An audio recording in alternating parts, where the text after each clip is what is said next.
Bienvenidos a una nueva entrevista de esta serie titulada Diálogos con Jorge Gestoso rumbo a Claxo 2018, el Foro Mundial del Pensamiento Crítico, en el cual estaremos entrevistando a una serie de personalidades a nivel mundial. Y hoy tenemos el honor de contar con nosotros con el expresidente de Colombia y ex secretario general de UNASUR, la Unión de Naciones Suramericanas, Ernesto Samper. Señor Samper, muchísimas gracias por estar con nosotros.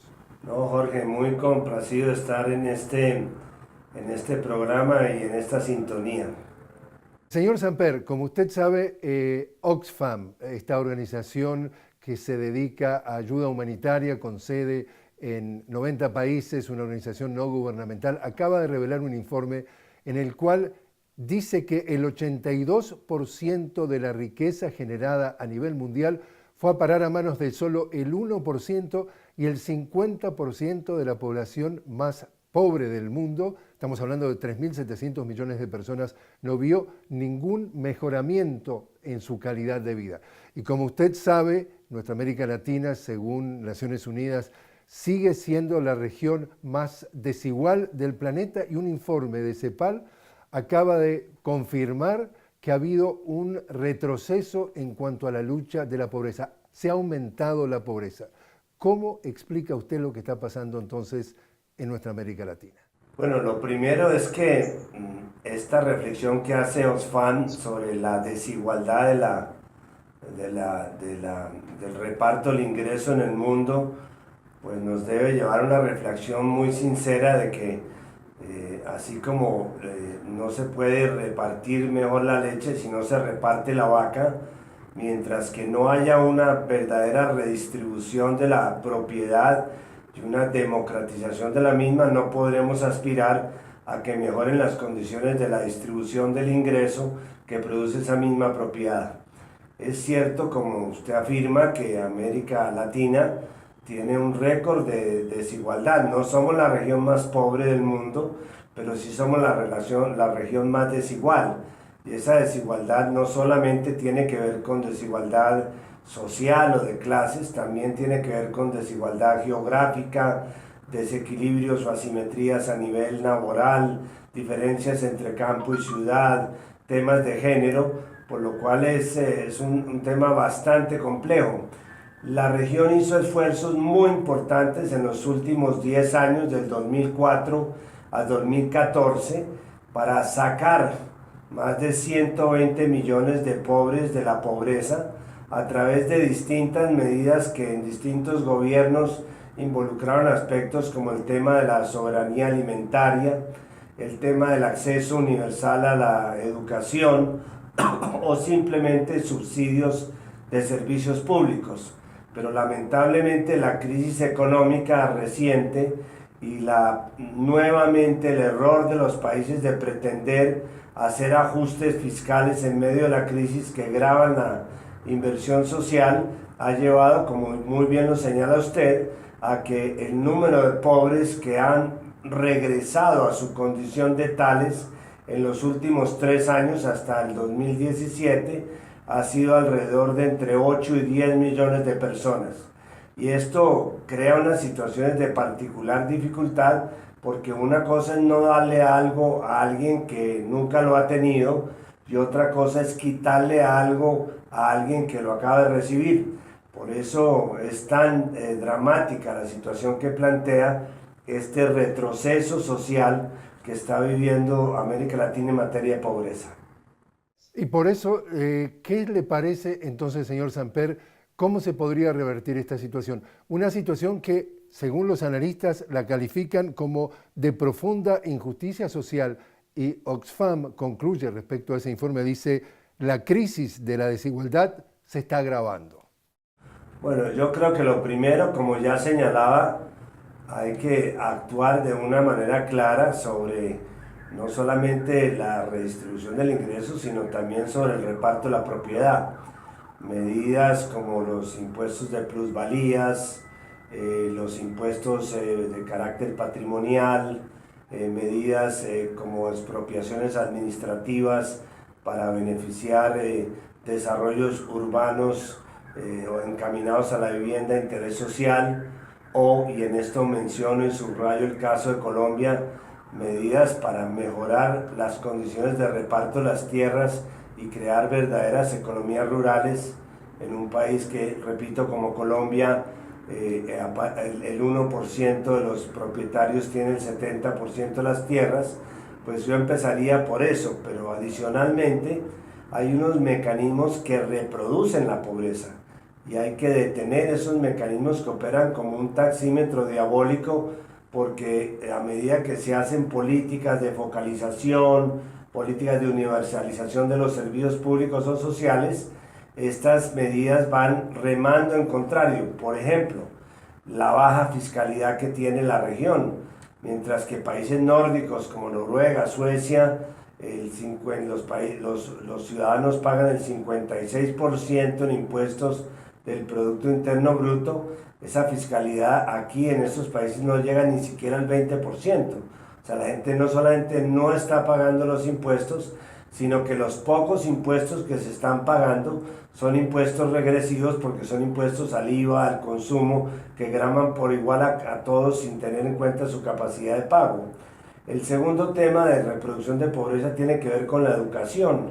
Si nosotros seguimos insistiendo en que el camino es la privatización de la educación, este factor de movilidad social de la región, que es la posibilidad que tiene un estudiante de saber que al terminar un grado por encima de la educación que tuvieron sus padres, él va a conseguir unas mejores remuneraciones. Si rompemos este círculo virtuoso de la movilidad social gracias a la educación, pues también vamos a iniciar un proceso de proletarización de la clase media. Y finalmente, sin ahondar mucho, está el tema de la excesiva informalidad que tiene el mercado de trabajo de América Latina, donde más de casi un 60% de los trabajadores son trabajadores informales, que están en la economía del rebusque, en el día a día, sin mayores aspiraciones de poder tener un trabajo formal y un trabajo digno. Y justamente usted, como colombiano y como expresidente de Colombia, tiene entonces muy presente que Colombia tiene esa característica particular que es una de las manifestaciones del problema de la desigualdad, como usted mencionaba, que es la concentración de las tierras. Uno de los países o el país del mundo con mayor concentración de la tierra, del latifundio. Y le pregunto entonces, ¿hay una relación entre ese fenómeno o esa situación y el hecho de que se genere violencia y el hecho de que haya habido y todavía hay remanentes de una guerra que lleva más de 50 años? Por supuesto, Jorge. Por eso, en la agenda que se negoció en La Habana entre las FARC y el gobierno de Colombia para terminar 50 años de conflicto armado, el primer punto que estaba allí contemplado, además de otros como la sustitución social de cultivos, el tema de la protección de las víctimas o los mecanismos de reconciliación, el primer punto que fue planteado por las FARC era cambiar el sistema o el régimen de tierras para que hubiera realmente unas mejores condiciones de productividad en el campo. Históricamente es claro que el conflicto armado colombiano nació desde los años 50 como una rebelión contra los intentos de la época por concentrar en unas pocas manos las pocas tierras que estaban disponibles en determinadas zonas. En este sentido, la lucha por las tierras terminó confundida posteriormente con la lucha por los cultivos ilícitos, por la lucha que defendían de alguna manera, colocaron a los paramilitares del lado de los terratenientes y a la guerrilla del lado de los campesinos, y todo esto sumado fue lo que produjo este cuadro complejo de violencia.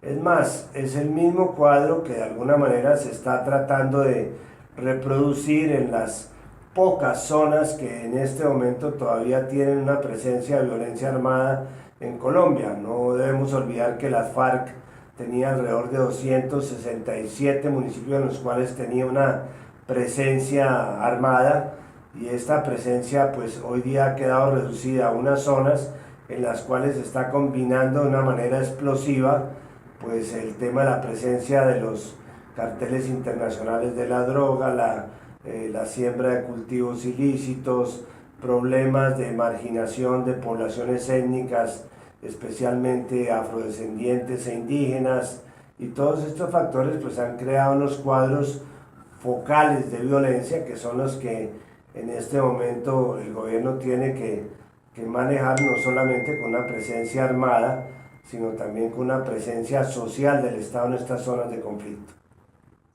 ¿Dónde está el proceso de paz a un año de la firma? ¿Y ha habido avances, ha habido retrocesos? ¿Qué pasa con el ELN? Mira, el tema, digamos, para distinguir una cosa era el proceso de negociación con las FARC, que podían representar el 70-80% de la violencia armada. En esto yo podría sintetizar lo que ha ocurrido en el último año diciendo que la paz va bien, pero el posconflicto no va bien. La paz va bien porque las FARC aceptaron desmovilizarse, se concentraron en unas zonas especialmente acordadas, de la misma manera solicitaron su amnistía para poder ser juzgados y participar en política, pero sobre todo entregaron las armas. Una entrega alrededor de casi 10.000 armas que da un coeficiente, un índice de más de un arma por combatiente, lo cual es un récord histórico en cualquiera de los procesos de desmovilización armada que se han vivido en el mundo en los últimos años. Pero la operación de posconflicto, el cumplimiento de los compromisos del Estado en materia de sustitución social de cultivos, proyectos productivos para la gente de las FARC que se desmovilizó, la evolución de los juicios en los cuales se combinará la verdad para darles un determinado castigo, en fin, eso va demasiado lento para lo que requiriera el proceso. El tema del ELN se está manejando en otra mesa. El ELN tiene un origen no agropecuario, como ya veíamos para las FARC, sino un origen petrolero en la zona de Barranca Bermeja, luchas petroleras que hoy día se han convertido en luchas contra la gran minería transnacional, a favor de la minería informal y obviamente otras reivindicaciones que ha planteado el ELN desde su propio punto de vista. Son dos procesos que han de alguna manera ocurrido simultáneamente, pero en este momento estamos tratando de recomponer la mesa de negociaciones en Quito, porque un cese bilateral que había sido convenido lamentablemente no se pudo renovar, lo cual llevó a las FARC y eventualmente al gobierno a volver a reproducir, digamos, el enfrentamiento armado. Yo tengo completa fe en que este tema se va a superar rápidamente, habrá un nuevo cese bilateral del fuego pactado y podremos reempezar las negociaciones con las FARC, con el ELN, que en síntesis giran alrededor de 3 puntos fundamentales: el fortalecimiento de las organizaciones sociales como parte de la sociedad civil, el tema de la resolución de la minería y los conflictos que se suscitan por todos los desarrollos energéticos, y finalmente el tema de la protección del medio ambiente. De acuerdo. Pasemos entonces a un tema que se nos acerca, el tema de las elecciones presidenciales en Colombia. En lo que tiene que ver con el panorama, vayamos por partes. ¿Cuál es el panorama preelectoral que usted vislumbra? Bueno, digamos que la campaña comenzó hace pocos días, en enero. Oficialmente comenzará dentro de un par de semanas. La primera parte de la campaña, que determina la segunda, es la elección de parlamentarios, senadores y representantes, que tendrá lugar el próximo 11 de marzo. A partir de ese momento comienza la primera etapa de la vuelta presidencial, que debe jugarse el 30 de mayo. Y si allí no hay alguien que obtenga más del 50% de la mayoría, entonces iremos a una segunda vuelta a los 15 días del siguiente domingo, a las elecciones del 30 de mayo. Hasta el momento, salvo estos episodios que he mencionado protagonizados por el ELN, que han alterado un poco el clima electoral, pues la campaña transcurre sin dificultades. Ya la valoración de los contenidos y las posiciones ideológicas ya es otro análisis. Y en cuanto a también vislumbrar posibles escenarios post-elecciones, sea cual sea el resultado, ¿puede tener algún tipo de impacto en el proceso de paz? Si gana uno de los voceros de la derecha, que ha venido expresando sus reticencias respecto al proceso de paz, sí podría haber revisiones dolorosas que inclusive podrían poner en riesgo los mismos acuerdos de La Habana.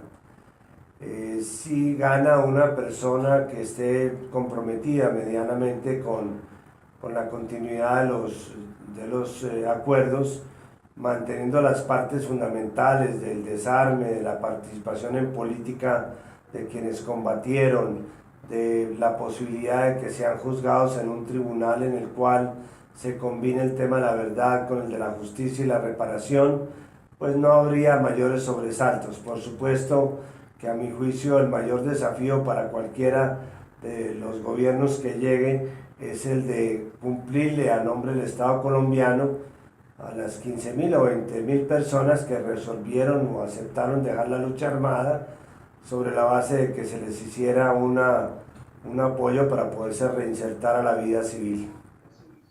En este Foro Mundial sobre el Pensamiento Crítico de Claxo en noviembre en Buenos Aires, usted será una de las personalidades que será homenajeada y uno de los temas que ha sido usted una autoridad, un arquitecto para muchos, es en el tema de la integración regional, en este caso integración regional de nuestra América Latina.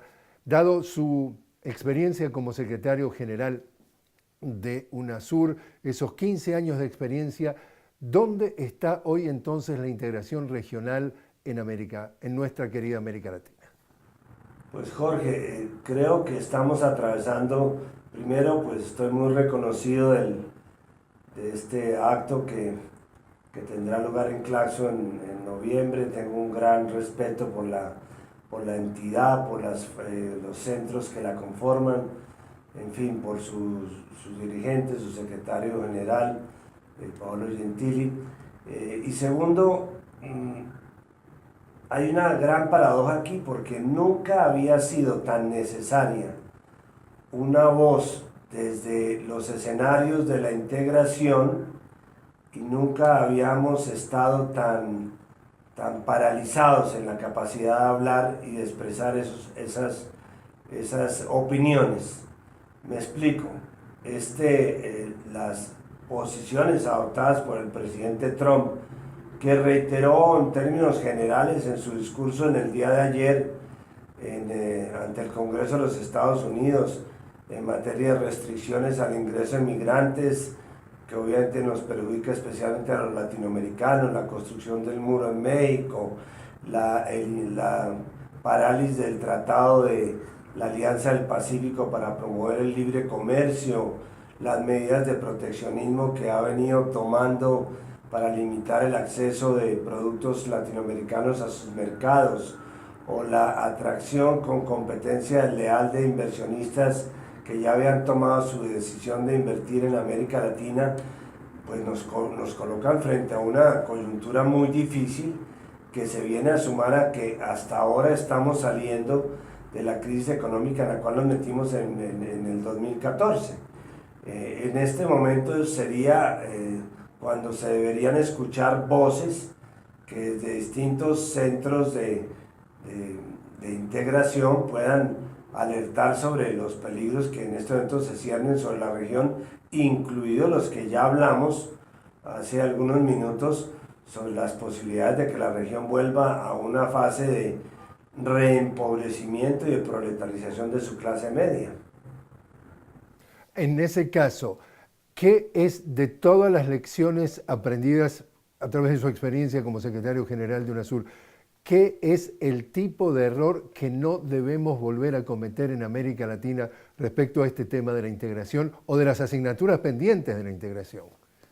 Yo diría que la región tiene 3 desafíos y que el error consistiría en no entenderlos como tales y asumirlos. El primero es preservar su continuidad democrática. Nosotros luchamos muchísimo para que esta región volviera a la democracia, pero hoy día, por la crisis del sistema representativo, de los viejos partidos, del presidencialismo, pero sobre todo por el avance incontenible de unos poderes fácticos, representados por unas organizaciones y unos entes privados que están haciendo política sin responsabilidad política y que están de alguna manera reemplazando el papel de los partidos, de las cooperativas, de las organizaciones sociales. Estos poderes fácticos podrían ocasionar un gran daño en la continuidad democrática que nos propusimos y que estábamos consiguiendo desde los años 70. El segundo desafío tiene que ver con el modelo. El modelo extractivo no nos sirve para avanzar en un desarrollo autónomo de la región. Seguimos viviendo lo que le sacamos a la tierra por debajo o por encima, pero no le estamos agregando valor a lo que tenemos. Y tenemos que crear cadenas sociales de valor para que esta región se reindustrialice, para que le saque una mayor posibilidades de producción y de rentabilidad al campo, organizando las cadenas logísticas de transporte. El mundo de hoy no se están lucrando los productores, sino los distribuidores. El negocio no es hoy día producir, sino vender, y nosotros no estamos en ese rango. Entonces necesitamos ir hacia un modelo mucho más heterogéneo en cuanto a su desarrollo, menos limitado por las reglas fiscales, más ambicioso en sus reglas sociales, en fin, un nuevo modelo de desarrollo que fue el que vivimos de alguna manera en esta década luminosa que fue desde comienzos de este siglo hasta 2014. Y en tercer lugar, tenemos el reto de construir ciudadanía. No sigamos pensando que la integración es simplemente acuerdos de libre comercio, bajar los aranceles o no darle o quitarle trabas a la inversión extranjera. La integración es ante todo movilidad de personas. Si nosotros comenzamos a mirar la integración en función de construir ciudadanía y de que los 600 o 650 millones de latinoamericanos puedan moverse dentro de su región, puedan estudiar dentro de su región, no tengan que tener cada uno una cédula en un país. Si utilizamos esta posibilidad inmensa que tenemos de ser una nación, como una identidad que no encuentra usted, por ejemplo, en Europa, entonces vamos a ser capaces de que la integración arranque de abajo hacia arriba y no de arriba hacia abajo. Europa hoy día, ¿qué es? Europa son 34 naciones tratando de volverse un proceso de integración. Nosotros estamos colocados al revés. Somos una nación por nuestra lengua, por nuestros antecedentes, por nuestra historia, que no hemos sido capaces de hacer un proceso de integración. Y ahí está nuestro mayor desafío en un corto y mediano plazo. Y por último, ¿qué mensaje le gustaría enviar, dejar a quienes participen en este foro Claxo 2018 rumbo al Foro del Pensamiento Crítico de este noviembre en Buenos Aires?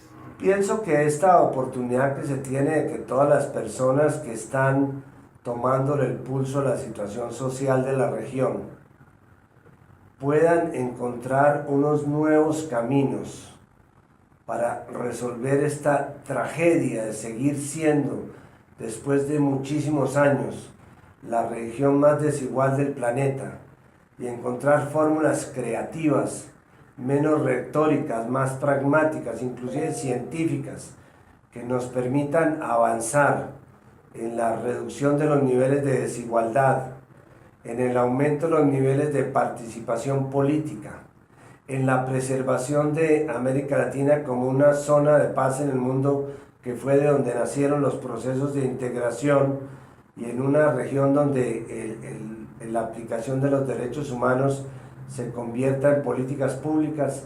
Creo que esos desafíos que plantea la coyuntura social latinoamericana valdría la pena que los acometieran estas personas que, repito, son los que realmente saben de dónde venimos y para dónde vamos. Señor Ernesto Samper, expresidente de Colombia y exsecretario general de UNASUR, la Unión de Naciones Suramericanas, muchísimas gracias por haber estado con nosotros.